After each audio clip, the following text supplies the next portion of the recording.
Olá, amigo do campo, seja bem-vindo a mais um vídeo do nosso Panorama Matinal, que você fica sabendo tudo o que está acontecendo no Brasil e no mundo, questões que impactam seus investimentos e, é claro, a cotação das suas commodities, sejam elas soja, milho ou trigo. Pessoal, vamos dar uma olhadinha aqui, o que aconteceu no dia de ontem, que a gente tem de perspectivas aí para as cotações. Então, basicamente, o óleo de soja caiu mais um dia, teve uma boa recuperação, mas encerrou também com queda de 0,67%. E hoje vem subindo 0,15%. Para a soja em grão, a gente teve uma queda de 1,35%, caiu 14 cents por bushel, basicamente aí o que tinha conseguido produzir de alta no dia anterior, né? E hoje vem caindo já mais 12 cents por bushel, mais 1,19%. Farelo cai também, caiu ontem 2,39% e hoje vem caindo mais 1,6%. O que acontece aqui nesse mercado da soja? Bom, basicamente ontem a gente teve aí mais uma rodada de rumores quanto à diminuição de taxas em cima do complexo da soja lá na Argentina, tá? Diminuiria aí em cerca de 33% as taxas que são cobradas hoje e colocaria a Argentina como uma possibilidade de origem de soja muito interessante no mundo, coloca ela muito barata, né? Até porque a parte cambial deles é muito ruim, né? Ou seja, você consegue com a mesma quantidade de dólares acabar comprando mais produto lá, né? Porque o câmbio deles é realmente bem depreciado, né?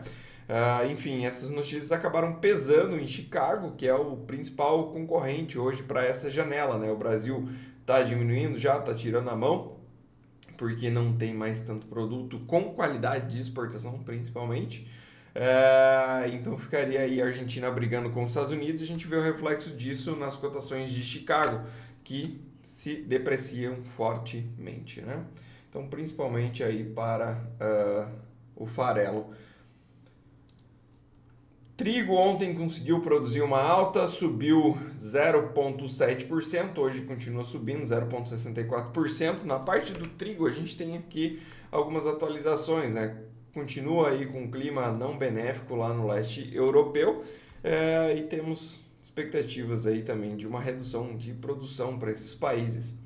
O único ponto que pega aqui e está segurando o preço, uma alta mais impactante nesse trigo, é que a gente tem a Rússia ofertando nos preços bem mais baixos, né, sendo uma origem bem mais atrativa, e isso acaba segurando um pouco da alta aqui, então, que a gente vê em Chicago, porque caso suba demais não vai conseguir vender para ninguém, fica menos atrativo ainda, né?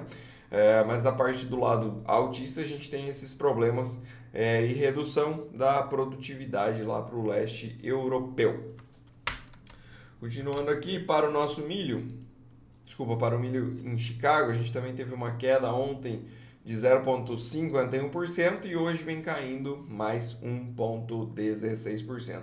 O milho não tem muito o que dizer, né, pessoal? O milho, expectativa de produção lá nos Estados Unidos é gigantesca, o mundo está bem abastecido de milho, tá difícil de rodar negócio, a gente vê a China também produziu muito, tende a importar muito menos, inclusive aqui do Brasil foi um dos principais importadores do ano passado, né, da safra passada, e tende a não repetir isso esse ano. Então, preços de milho aí se depreciando cada vez mais, né? Aqui no Brasil, a gente também teve uma queda, o mercado que caiu 2,31%, refletindo essas questões aí de CBOT caindo e também a gente teve uma queda no dólar, né? Então o mercado de bolsa ele vem tentando se ajustar a esses novos fatos, né? Coisa que não acontece a princípio no mercado físico. Os compradores entendem que não conseguem seguir esse mesmo caminho da bolsa, tirar mais as ofertas. Eles até podem fazer isso, já tentaram fazer várias vezes, mas o ponto é que não conseguem destravar negócio, não conseguem rodar. Então, a princípio, o que eu entendo como estratégia agora para o futuro é a bolsa deu uma caída, a gente mantém as ordens e espera para ver se sai negócios nesses patamares que a gente estava pagando antes. Porque se a gente baixar o preço, realmente o produtor ele não vem, ele está firme na sua estratégia, está conseguindo segurar bem a cotação, né? Então, a princípio, o que a gente vê é um descompasso entre a bolsa e o físico, e isso é bem interessante porque ele permite estratégias para esse momento.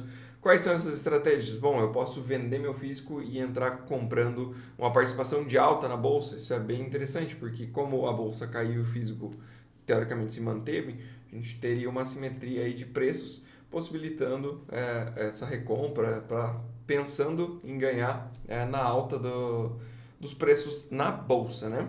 Ou também eu posso pensar pura e especulativamente em cima dessa questão. Bom, se o físico está se mantendo um pouco mais firme, um pouco mais forte, eu posso entrar, esperar aqui talvez uma queda um pouco mais ampla na bolsa, esse descompasso aumentar, e eu entro comprando para que essa diferença acabe se equilibrando. Então são duas estratégias aí que vocês podem utilizar no seu dia a dia, seja você produtor ou apenas um ouvinte entusiasmado aí para fazer algo neste mercado.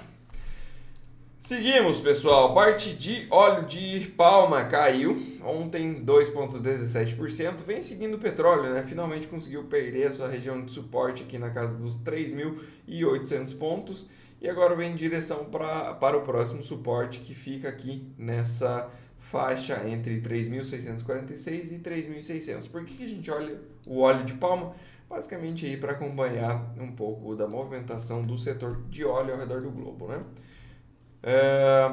Petróleo continuou nesse movimento de queda, bateu mais uma vez na região dos 73 dólares, se segurou ali e agora a gente tem um pregão de recuperação subindo 2,17% para o petróleo, uma alta bem relevante que pode ajudar a Petrobras, pode ajudar a nossa bolsa a ter um desempenho um pouco mais positivo no dia de hoje.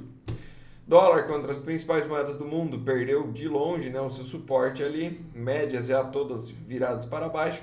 O mercado veio, testou região dos 102 mil pontos, não conseguiu romper ali, né, fez um movimento falso, aliás, e voltou. O mercado subiu ontem 0,25% e hoje sobe mais 0,22%. Então, dólar se apreciando ante as moedas de países desenvolvidos.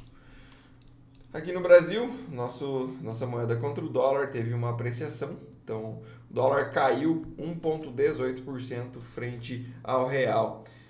Agora a gente tem que acompanhar, ver o que vai acontecer com esse dólar, né? Dólar que chegou a bater uma máxima de 5,86, que é muita coisa, tá? A gente não tinha patamares tão elevados assim desde 2021, no ápice da pandemia, quando tudo era uma incerteza e o mundo se borrava de medo. Infelizmente, nossa moeda, pior desempenho aí no mundo e é triste. Só isso que eu tenho a dizer, né? Triste. Decisões governamentais, essa carreta furacão que não para de gastar. Difícil equilibrar as contas e, enfim, a situação no Brasil nada fácil. S&P 500 ontem subiu 0,92%, se recuperou um pouco aí das últimas quedas. É interessante dizer que, diferente do Japão aqui, né, os Estados Unidos não conseguiu se recuperar tão bem assim do movimento de baixa, né? Já vou mostrar a bolsa do Japão para vocês, bem curioso, né? O fim do mundo que passou em 2 dias. E tivemos aí a Nasdaq também subindo 0,96%, chegou a estar trabalhando mais alto, porém não conseguiu sustentar aí a sua alta. O pré-market já indica que deve abrir próximo da máxima de ontem. Vamos dar uma olhadinha aqui no Nikkei. Nikkei, que é a bolsa japonesa, né, pessoal? Então a gente teve a queda 2 dias atrás de 12,4%. Ontem subiu 10,23% e hoje subiu mais 1,19%. Então praticamente matou aí. Já fechou o gap, né, de queda.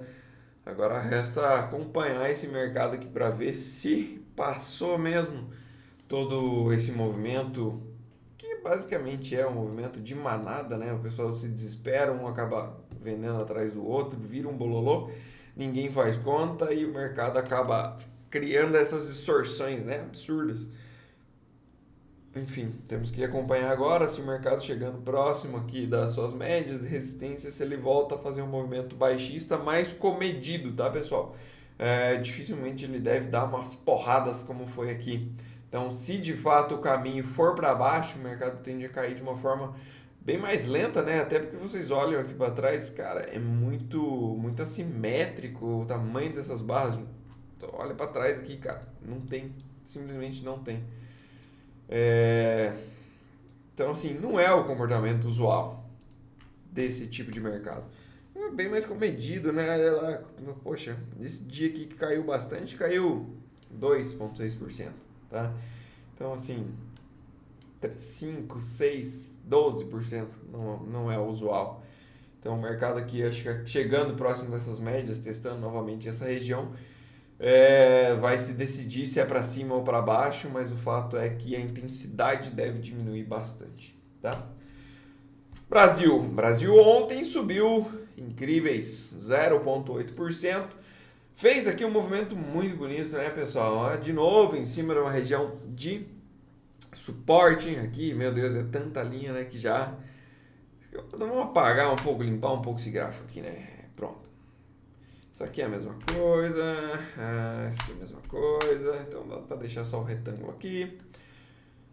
Esse ponto aqui é importante, mas intermediário também, que se lasque.